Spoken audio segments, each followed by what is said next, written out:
Hello, and welcome to this session.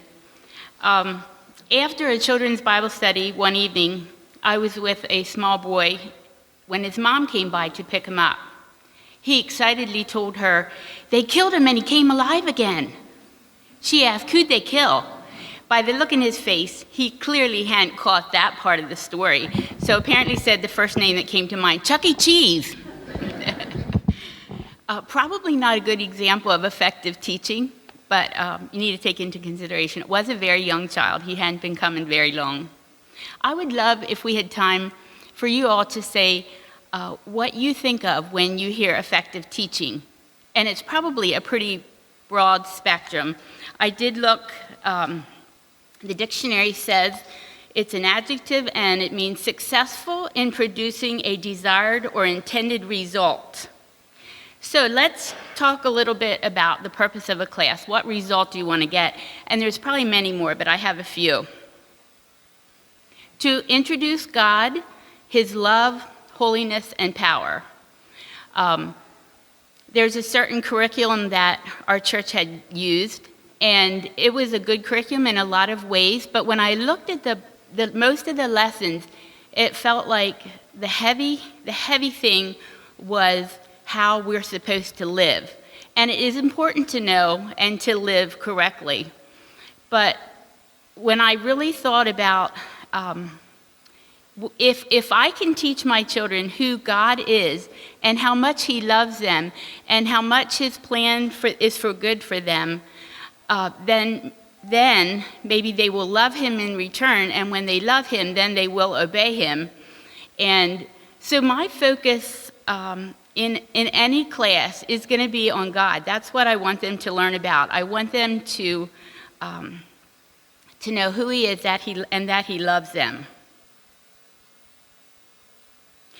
Okay, also we want to teach Bible stories, facts, and concepts. And the Bible is God's story.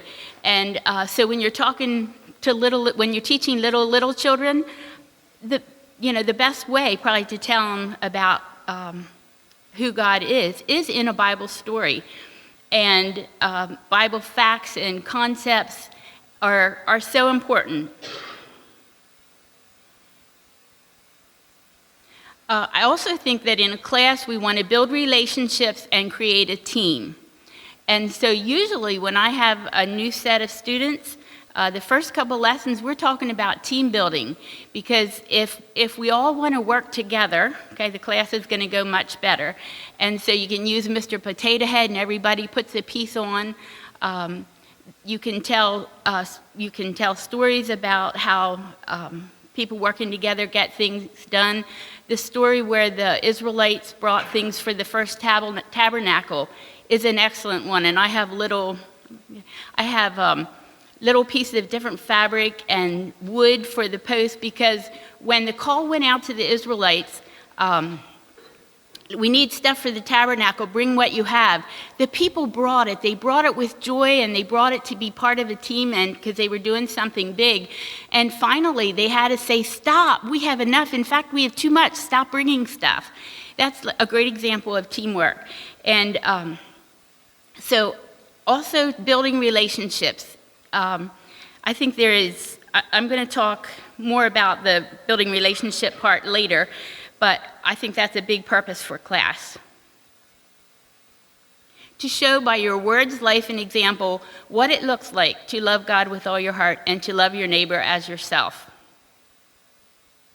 So you're going to be teaching words, but your actions, your attitudes are going to show them probably even more. So then the vehicle of the class is just giving you that opportunity to be that example. When I looked up the word effective, then I was surprised. I thought of it as an adjective, but here it also is a noun, and it means a soldier fit and available for service. So my challenge for you is to be an effective, a soldier fit and available for service that is successful in producing a desired or intended result. Ephesians 6:10-12 says, "Be strong in the Lord and in His mighty power. Put on all of God's armor so that you will be able to stand firm against all strategies of the devil. For we are not fighting against flesh and blood enemies, but against evil rulers and authorities of the unseen world, against mighty powers in this dark world, and against evil spirits in the heavenly places. So to be sure, there is a battle, and it's not just between individuals or countries, or the left and the right, or the reds and the blues, or the liberals and conservatives. We're fighting a spiritual battle. I want to clarify that most of the teaching that I have done, a lot of it was in Philadelphia, but at different places, and over many years, has mostly been the traditional classroom-style teaching. Everyone gathered for a singing time, but then dispersed to their individual classrooms, where they stayed for the rest of the time. And so I'm kind of partial to that style of teaching because I love the relationship, I love the safety that our classroom is, the team spirit, the continuity that can happen in that setting. Because I have these same children every week, my lesson can be specific to what I know these kids need and where they are right now. When you're doing that, though, it is kind of a controlled classroom setting. So the ideal then is to also, at other times of the week, do fun things with them.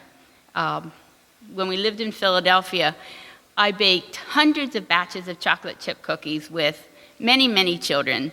And it was just a good back and forth time. And because I was really busy then, some of those cookies I'd put in the freezer till the next Bible study, and we'd use them in class. So that took care of my snack for that time. And then I would also give them some to take home because they had helped make them. And then they would get some to take home, and they needed to share them. Just a little thing of we are servants. We help other people. And I remember one boy had his 2 plates of cookies ready to go home, and he said, "But Miss Marty, I can't carry them. I need one hand to hold my pants up." So we took care of that too. We put them in a bag. It worked fine. So there may be advantages to the station method or other methods that you use in your kids' club or Bible study. That's fine. But I believe whatever method you use, I believe most of this workshop will still be pertinent to you. So I have some key requirements for effectiveness. This is specifically when you're teaching spiritual truths. Number 1, a close personal relationship with God. I want to say I'm kind of technologically challenged. I hate to get a new cell phone because I've finally gotten used to my old one, and now this new one is kind of different, and I feel like I'm starting over. And I can use a computer, but just the basics. And I could even make this PowerPoint, but it's bare bones. So, would any of you want to come to a class that I'm teaching on the newest technology? No thanks, right? So to be an effective teacher teaching about God, you need to maintain and grow your own Christian life. Spend time in the Word until you love it, and then continue because you love it. Read books, listen to inspiring sermons and podcasts. Be actively involved in your own Sunday school class and or Bible studies. I really think that if you're teaching a whole bunch, still take time to be a learner in somebody's class some of the time. Get training, take classes. Find healing for your own wounds. We may think we want to help these kids, and we do.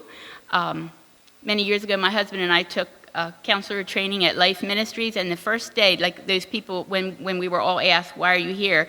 "Oh, we want to help other people." And then we learned so much about how our emotions work and how things work. The last day when we were graduating, we were supposed to say something about that, and almost everybody said, "I thought I was coming to help other people, and here I found healing for myself." And if you can work through your own baggage, your own hard things, you will be better equipped to help others. You don't need to have all the answers, but if you're not real, if your relationship with God is at the bottom of your priority list, the kids and youth will know. They can spot a fake. They can spot somebody that's kind of lukewarm. A quote from Parker Palmer says, whoever our students may be, whatever the subject we teach. Ultimately, we teach who we are.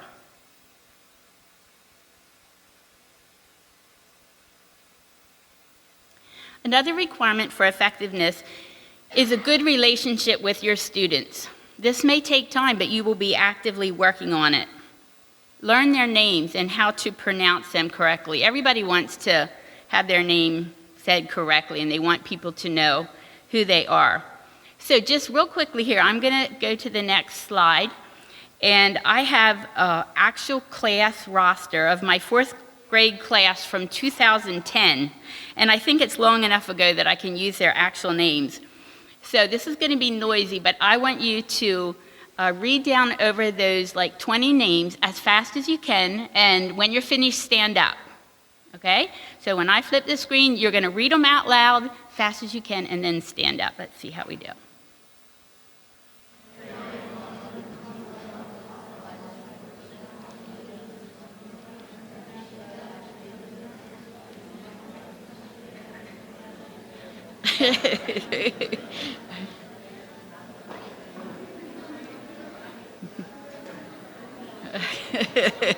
Okay, very good, very good. You may sit down, thank you.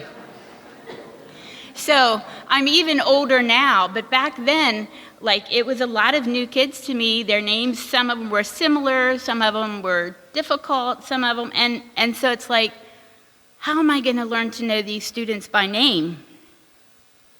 And so I made a little activity that we did each lesson. After everybody was seated, I would ask a question, and just a simple question, and everybody needs to think about it just for a little bit how they're going to answer. Because, you know, if you want everybody to answer, and then one person says, and then the next person, then they have to think what they want to say, it can take forever. But so we asked a question, maybe repeat it, everybody think what their answer is going to be, and then they would go around, they would say their name, and then they would answer the question. And I would be there writing it so I could fill in, I knew what students were there that night, and then I would write down beside their name how they answered the question. So at the end of the year, I knew at least 40 things about them just from that little practice. It wasn't enough, but a personal relationship is still important, but at least I knew a lot more about them. So these are some of the one thing questions that I would ask. What is one thing you know about God? What is your favorite food? What would you do if you had $100? What do you want to be when you grow up? What's one thing you're thankful for? What is one thing that makes you happy? How many siblings do you have? What is one thing or quality you expect to see in a Christian? What is one thing you want to do on summer vacation? What is one thing you want us to know about you? So partly it was kind of a cover-up for helping me get their names because they'd refresh my memory every week. But then it was also learning to know more about them.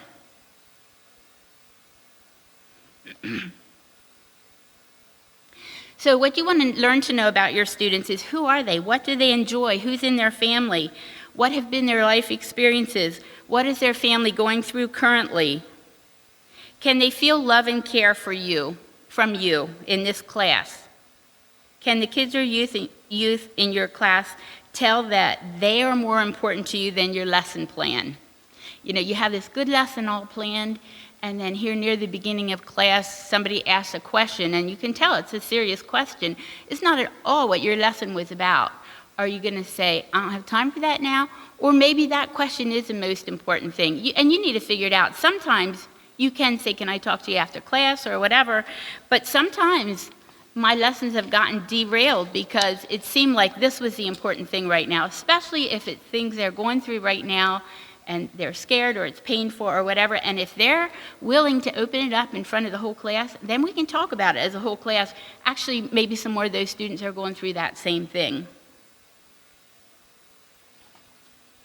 In developing a good relationship with students, I want to believe that each child is doing the best that they can under their circumstances. Now, sometimes later I might find out that no, they aren't. But until I know that, okay, I have not walked in their shoes. I don't know what their issues are. And maybe this is the best that they can do right now. I'm going to try and help them move forward. But just have that belief in them, I guess. Can you see their good points and give affirmations frequently? Remember what they said last week that they were going to do or where they were going to go, and then ask about it this week. Hey, did you go to Dorney Park then? Did you have a good day? Or I thought about you and it was a sunny day, or whatever. Like, oh, she cared about me. She remembered what I was going to do, and she even is asking me about it. Remember their concerns that they say one week. My grandma's in the hospital. Next week, can you say, how's your grandma doing? I prayed for her. I think it's huge. It feels huge to them. Again, outside of class, can you spend time with them? Can you go to their sports games, their recitals, concerts, and birthday parties if you're invited? Another thing, be relevant. What is happening in their neighborhood and school? What music are they listening to? What singers, celebrities, or sports figures are they enamored with? What does that slang mean that they're saying? And I want to keep a balance between knowing a little bit about their world, but not so much that it seems like I'm a part of it. I don't know if that makes sense. So, I would, if they are talking about a song later, I might look up the lyrics and just see what is it that they're listening to. Or I might ask them to show me the lyrics on their phone. And then if they want to talk about it, I'd love to talk about it. I think in building a relationship with them, praying for them is really huge. They might not even know how much you pray for them, but God's going to be giving you wisdom on how to interact with them. And so you can pray for them daily at home. You can also pray with them. If they're going through something, and say, can we pray right now? I'd love to talk to Jesus about this with you. Another thing, I love index cards. And so I have an index card with each kid's name on, and then I'm adding to that all the time. I probably have when I find out when their birthday is, put that on there, their street address, if I want to go pick them up. But then grandma died, parents divorced, or whatever. They're just little notes to myself because there's a lot of children.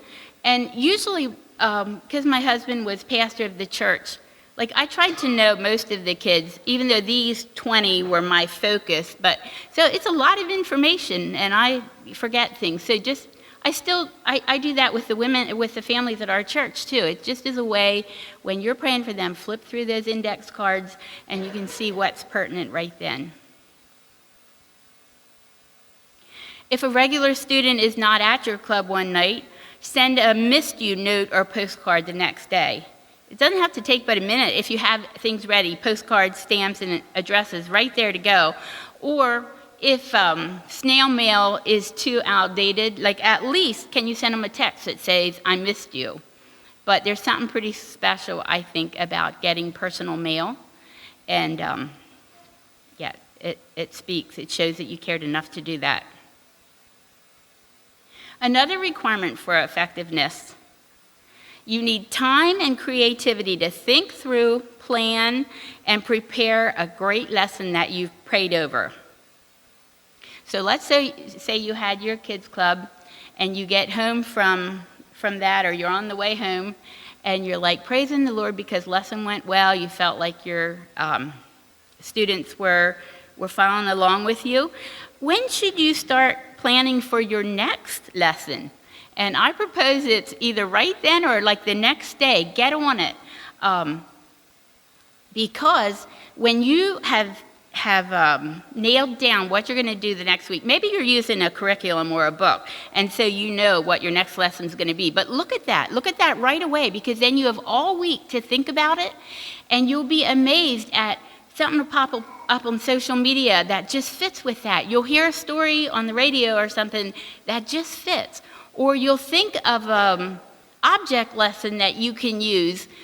You'll have time to stop at the Dollar Tree to get something you need for the activity or craft, whatever, you'll think, hey, this snack would go right with this lesson. Do you have time to stop at the store for that? If you're waiting until the night before your club and then it's like, okay, tonight I got to work on this lesson, a lot of that stuff isn't available to you anymore, right? You have to go to work the next day. How am I going to get this stuff for this craft or whatever? And so, and also, if you come away from a class that went well with an adrenaline rush, which I do, then while you're up there, then start working on the next lesson. So as far as deciding what lesson to teach, if it's free and you can choose whatever you want. I love to teach about the real meanings of our major holidays, Thanksgiving, Christmas, and Easter at the appropriate times. But because those stories are more familiar, you might need to spend extra time to make sure it's fresh and interesting, building on what they already know. Spend time in prayer, asking God what these kids need to learn about specifically at this time. Be alert to questions they ask and teach a lesson answering those questions. Ask them what they'd like to study about. I had some classes that they just loved to give me ideas. If it was a teen girls class, it was like on boys, right? Or marriage, and I love to teach about that too. And so that was great. Hit practical topics like respect, relationships, dating, and identity if you have older students. I haven't taught youth classes for years, but it seems these days you would need to have discussions in classes about gender issues and homosexuality. I do have ongoing discussions and conversations with someone who is both of those. And as deviant as those may seem to you, I believe the greater issue is the person's view of and need for God. So rather than harp about what you think they're doing wrong and how evil it is and how they've got to change, point them to Jesus. Find their soft spot there. There's probably a lot of pain back there. If they want to talk about their lifestyle, listen. I've also found that they're open to my suggestions about, hey, I listened to a YouTube interview about somebody that detransitioned or somebody that walked away from homosexuality, and I found that then we can talk about that later.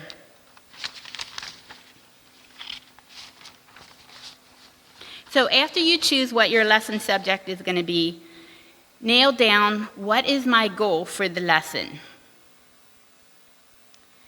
Then everything, your object lesson, your Bible story, another story, a craft, a worksheet, discussion questions, whatever, should work towards that goal.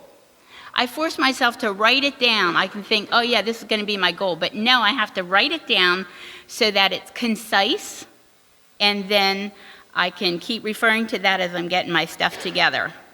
Many Bible stories can teach multiple lessons, but your lesson will get too clunky if you try to emphasize too many different points or goals. I think it's better to have one main goal that is repeated and stressed. There's so much stuff available online nowadays for crafts and activities and object lessons.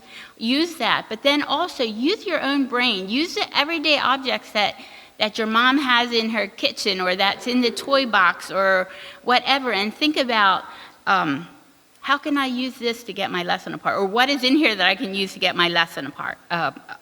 Really powerfully presented. Think about your students. Think about the things they like. I know some people say that, oh, their kids won't sit still to listen to a story. But I felt if I had their attention, if I kept things moving, and if I had a short story, I'm talking not a Bible story now, another story, and I have a bunch of them up here you can look at later. If I read with good expression and it was just fit my goal really well, my students listened to them. They liked them. And also you can use like little parables and little folk tales and stuff like that. And so I always, if it's a true story from the Bible, I would say, if we're telling the Bible story first, this is a true story from the Bible. I often have my Bible even right there, even if I'm not using it, just telling the story. But so that they know this is the truth, this is a Bible story, and then over here I'm telling a story about animals talking or a folk tale or whatever that makes a point, but I don't want them to think that that is the Bible story.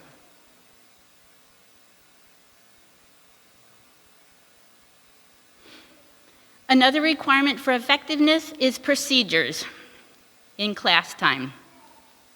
So if you were in Camille's session, it was awesome on how to take care of problems of behavior or whatever.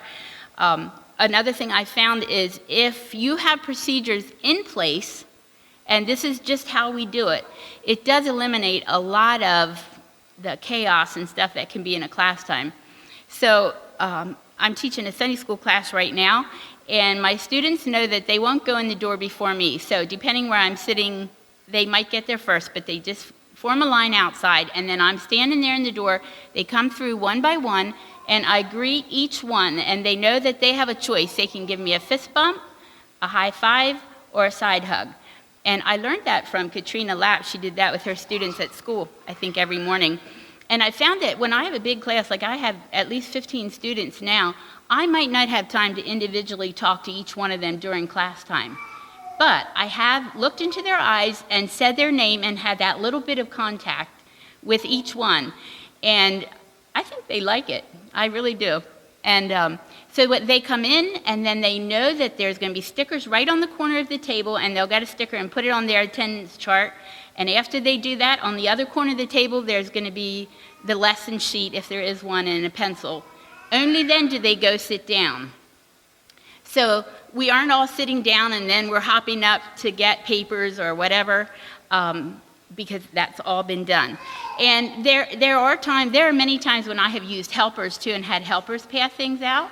But like this is like, so we had that first little flurry, and I have one child that comes with a walker, and so it takes her a while to get in. By the time she's in, the others are all seated already. Your procedures don't have to be like that, but I would encourage you to find some procedures that work so that you can then get on with it. Also,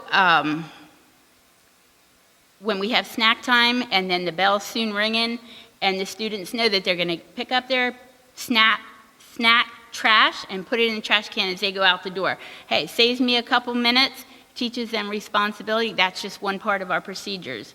So whatever you choose to do, just I would say this is just what we do, and it becomes a habit and help things to flow better. Okay, sorry, I missed this. So, okay, I had on here, because for many years I had the procedure of you say your name and the one thing. Other than that, I think we covered it. Another requirement for effective teaching is passion and energy with calmness as you teach a lesson, guide the discussion, and challenge and inspire each student. So this is like the high point. You've studied, you've prepared, you've planned, you've got this all ready, and now here these students are sitting in your class, and you get this little time to teach them. And I say passion and energy, but then with calmness, because you can, if you're bouncing off the walls, maybe they will be too. So you want to be excited, you want to have passion, but I've just found, I've been noticing over the years, a lot of people that I really respect, when somebody asks them a question, they aren't just blurting it all out. They take a second, and then they speak kind of calmly. And it's like, it's a feeling of confidence, and I don't know, that I want to have when I'm teaching a lesson. I like that.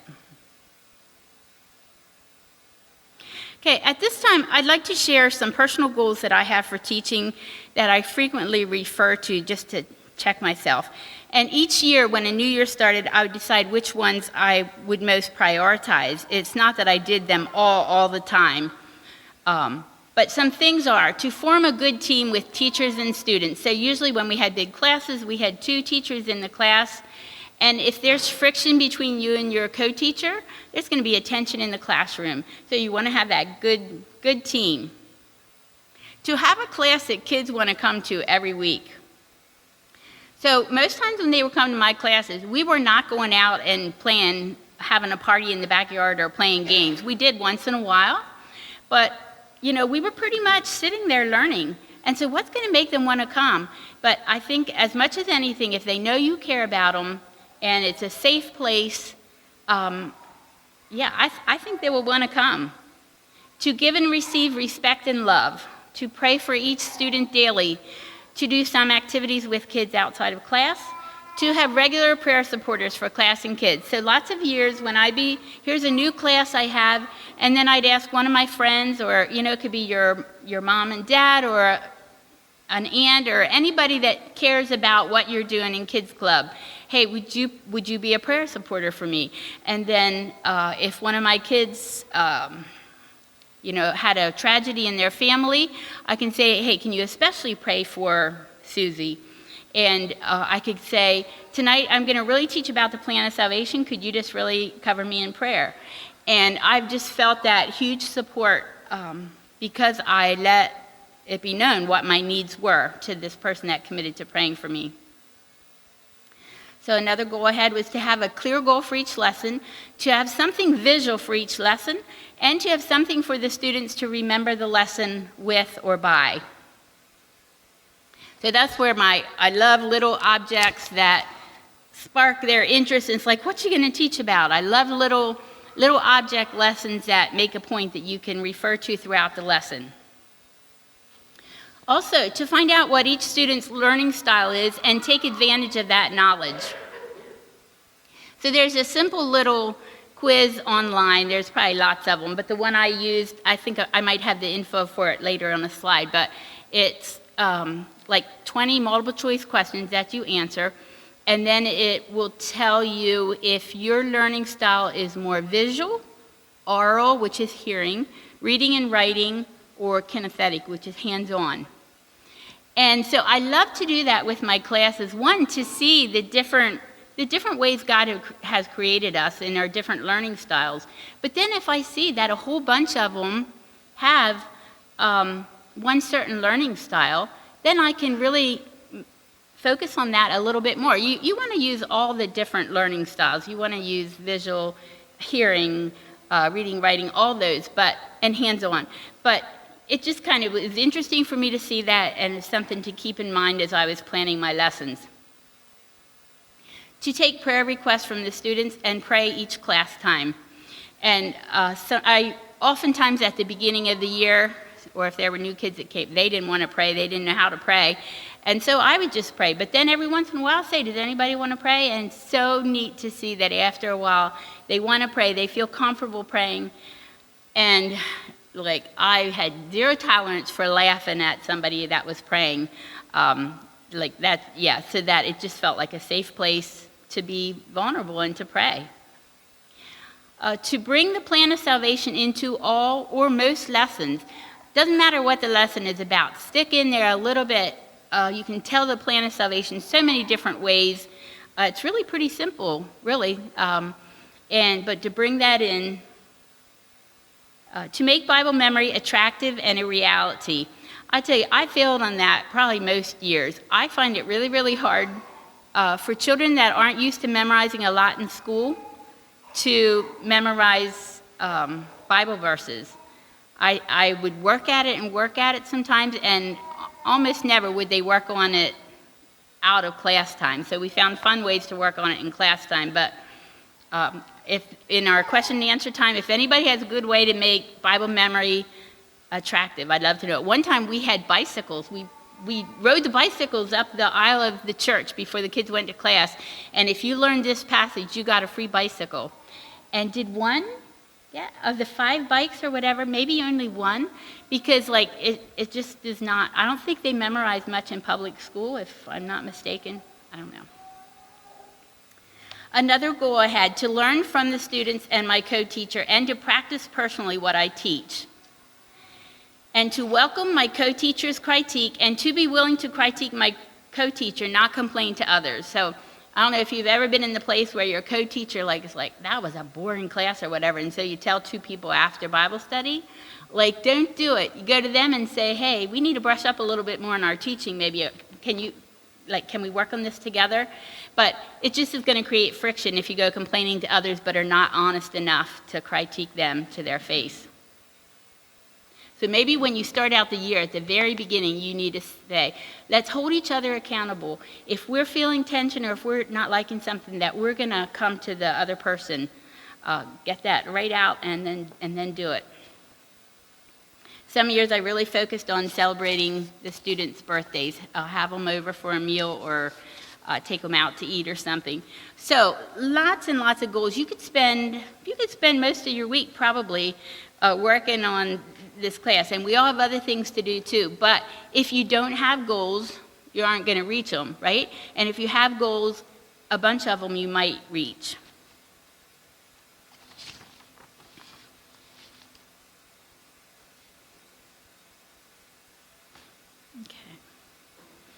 Okay, so this learning style quiz, I think if you just go learning style quiz and then VARK, that stands for the 4 areas, you can find that online. And there used to be one for children and one for teenagers. I just want to mention this is the Jesus storybook. Every story whispers his name. And I just think every story, it just brings in like the plan of Jesus coming, and I like it so much. I want to recommend it. So this year, when I really wanted to focus, whatever the lessons were about that I was teaching in Sunday school with the curriculum that we were using, I wanted to really focus on God. So the first quarter of the year, I had put these words up on the wall, "Our God is creative," and each week added one more picture, a mammal or an insect or a fruit or flower, whatever. And when they went around and said their name, then they would just also name, like if it was a mammal, then name any mammal. And we would just marvel and be amazed at how God had this creativity and how he made these animals and different parts of the animals, like 20 minutes. Okay, so that was just our focus. That little bit became part of one of our procedures before we started into the lesson. Then the next quarter on the wall we had God is, and then they would say what God is, and we'd put it on one of these little papers.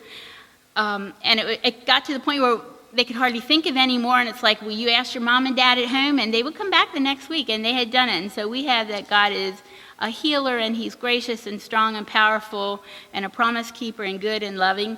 And then we just marvel about that. We take a little bit of time at the beginning of class to think about who God is. Another thing I had noticed in the one Sunday school book quarterly, that a lot of the Bible stories do have animals in there. So we started this collage on the wall. I have a picture for whatever animal was talked about in the lesson, and then we could use that for review. What story had the lion in it? What story had the donkey in it, or whatever? Just little kind of review things that we did because, yeah, I think kids like animals, and so it was just a way to do that. Okay, some ways to tell a Bible story. First of all, you have to know the story really, really good yourself. And there's lots of little details in a Bible story that don't make a difference of salvation or not, but it makes the story interesting. Know those details. Read it from the Bible, read it from a Bible story book. Think it through so that you can just tell the story using all those details and with good expression. Or you can tell the story in the first person. So it works for lots of stories. I remember for Moses, I just had like a cane, and like I was an old man, and then I would tell the stories, and it was like what was actually happening. See, I thought I had some more. Oh, David killing Goliath. What if you'd tell it from David's perspective, and then maybe tell it from Goliath's perspective too? Like you're telling them, I am going to be Goliath, and then just pretend you're Goliath talking. If it's a story from the Gospels, you may want to read it straight from the Bible if you use an easier version, because a lot of those Jesus miracles and stuff are just very readable, even for young children. And it's really good, I think, for them to see, yeah, this story came right out of the Bible. If the story has a lot of dialogue, have different students each read the one character's lines. I would print out copies and then use different color highlighters or something. And that just helps make, if there's a lot of speaking parts. Or you can use puppets. I have a set of just little finger puppets. I don't even use them on my fingers, but we can move them all around on the table. Okay, so I have here, I took snap pictures after I knew I was going to have this talk. I took some pictures sometimes of things that I had done in class. This was a whole quarter of a year, and we had a little object to remind us of each lesson, and then we had what the lesson goal was. And if there's free time during snack or whatever, sometimes people go get that jar and just kind of sift through. And I love these little things, and I find pretty many children do also. When we had the lesson about when the Ark of the Covenant was captured from the Israelites, and they took it to their Dagon, their idol Dagon, it's like, how are they going to be able to picture that? So I just did some pictures, printed off some pictures that, just helped to see what Dagon probably looked like, what the Ark of the Covenant probably looked like, and when Dagon fell down with his arms and legs off. Okay, anybody tell me, what is this lesson illustrating? Just call it out. I missed it. Yeah, that's right. Very simple. It didn't take very long to do, but they played with that at the end of class time and thoroughly enjoyed it. Some little details like the red cord there, it's like that stuck in their mind. And this one? Yeah, it was the Jordan River. But and so this was just a piece of blue fabric. I had to cut an arrow, and then we were rolling it up at one end until it was a big pile. And then here is where they walked across. They left the 12 stones, and they had 12 stones on the bank. They just had fun playing with that. I think it made an impact. I like to see visuals too. This one. Yeah, if you don't know, probably not. So it's a tent. And this little box in the bottom had mulch in it. Anybody? Yeah. And so here, hidden under the mulch was the gold and silver and the clothing that he had stolen. And we had a fine mess of mulch in the classroom, but a bunch of them hid it, and somebody else would find it, and they had fun with it. Anybody?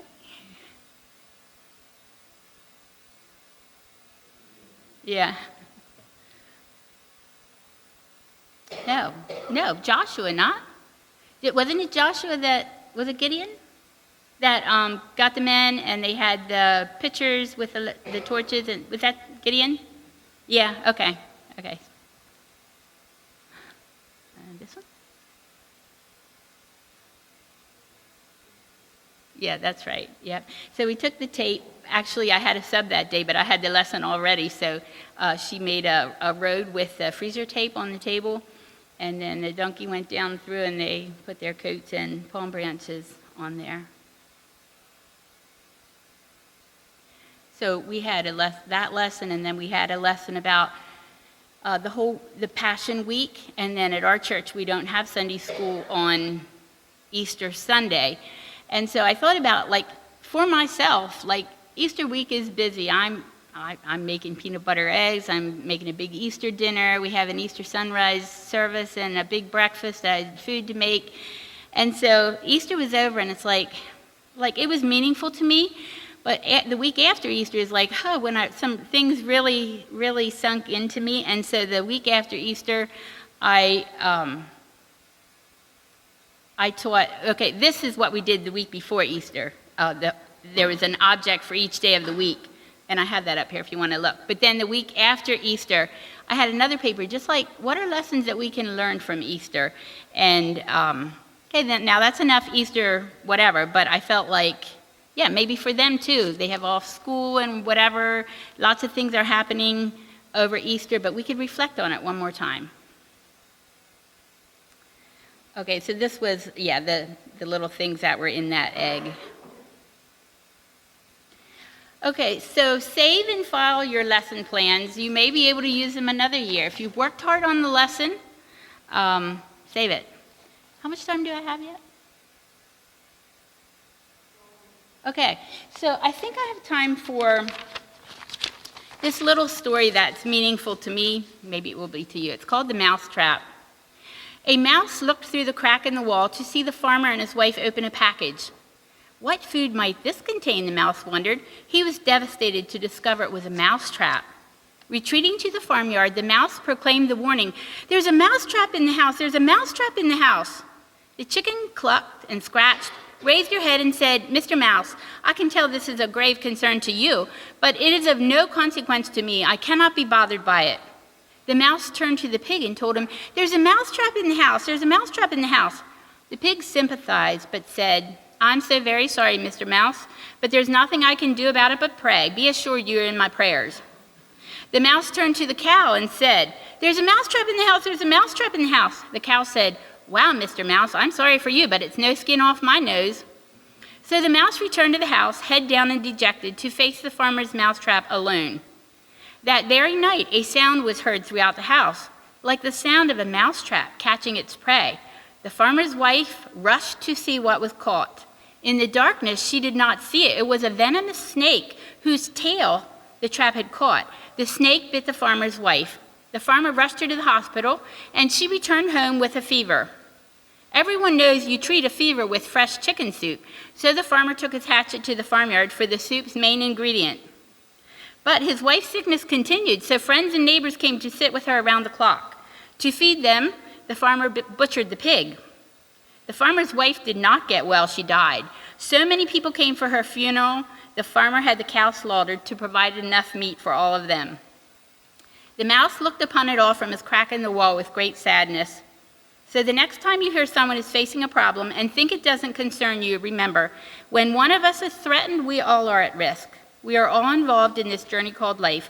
We must keep an eye out for one another and make an extra effort to encourage one another. Each of us is a vital thread in another person's tapestry. Author unknown. Okay, any questions that anybody has? And also, if you have a good Bible memory tip, I'd love to hear that.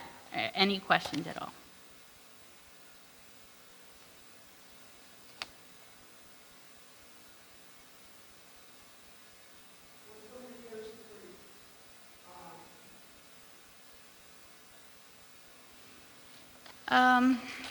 I love the story of Elijah on Mount Carmel.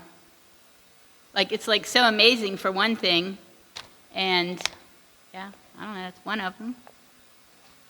I love to teach a story that the students never heard before, too.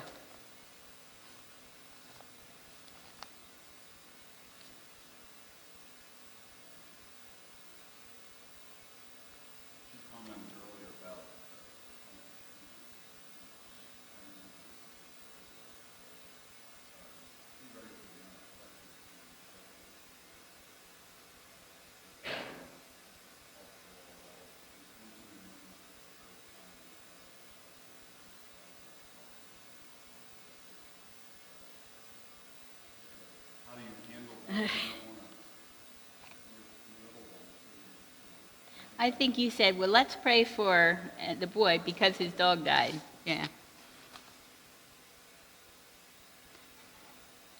Okay, there is some stuff if you want to look at it up here, you're welcome to. Thank you.